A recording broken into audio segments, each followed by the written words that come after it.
तो आज हम लोग पढ़ने जा रहे हैं laws of motion. Laws of motion जो थर्ड चैप्टर है एनालिसिस का, ठीक है।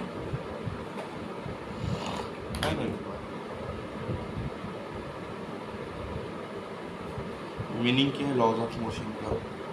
ऐसे लॉज जिनके कारण मोशन होता है। इन लॉज के बाहर कोई मोशन नहीं होता, ठीक है। तो और इनके 3 टाइप्स रहते हैं, ये 3 प्रकार के हैं। तो मैं इन शॉर्ट बता देता हूँ। पहला इनर्शिया, दूसरा मोमेंटम, तीसरा इट फॉर टैप, ठीक है। अब मैं इनको अच्छे से डिटेल में बताता हूँ। इनर्शिया,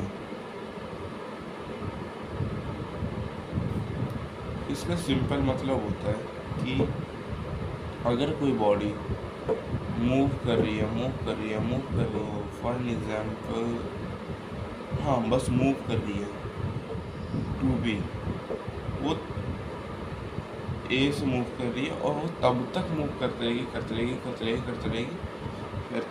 जब तक कोई एक्सटर्नल फोर्स अप्लाई नहीं होता है। मान लो कि एक गाड़ी है, ठीक है, वो मूव कर रही है, वो तब तक मूव करती रहेगी जब तक कोई एक्सटर्नल फोर्स ना, ठीक है, सिंपल बात। और गाड़ी कब रुकेगी? जब उसमें ब्रेक्स मारेंगे, और ब्रेक्स ही तो एक्सटर्नल फोर्स है, ठीक है, सिंपल बात।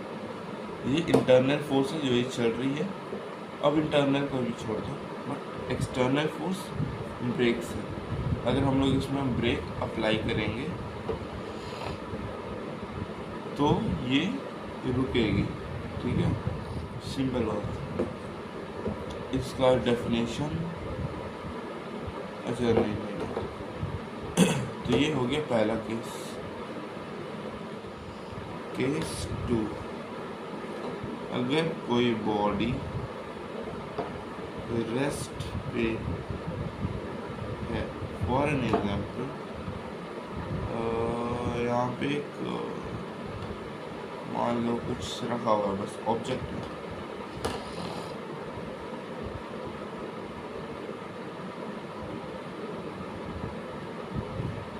ऑब्जेक्ट ये रेस्ट पे ही रहेगा until and unless मैं इस पे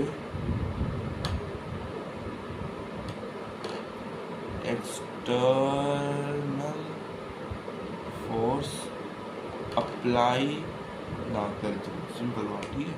मैं यहाँ से इसको ये हाथ है, ठीक है, मैं यहाँ से इसको पुश दूंगा तभी तो ये आगे बढ़ेगा। और जब ये मेरा हो गया एक्सटर्नल फोर्स, ठीक है। इंटरनली ये कौन सा फोर्स मेरा? ये था रेस्ट पे, ठीक है। तो यही था लॉज ऑफ मोशन कि कोई भी ऑब्जेक्ट रेस्ट पे रहेगा या मोशन पे रहेगा until and unless कोई एक्सटर्नल फोर्स ना अप्लाई हो। जो फर्स्ट लॉ है वो वेक्टर क्वांटिटी होता है, ठीक है। और वेक्टर क्वांटिटी मतलब उसका डायरेक्शन होगा विथ मैग्नीट्यूड, ठीक है। फॉर्मूला क्या है, मोमेंटम बी से भी डिनोट होता है is equal to M into V, mass into velocity, ठीक है। तो क्वेश्चन ये है कि मास फॉर एग्जाम्पल ले लो 60 इंटू 1.0, ठीक है। तो फिर ये हो जाएगा 60 इंटू 10 टू द पावर 10, तो ये हो गया 60, सिंपल, ठीक है।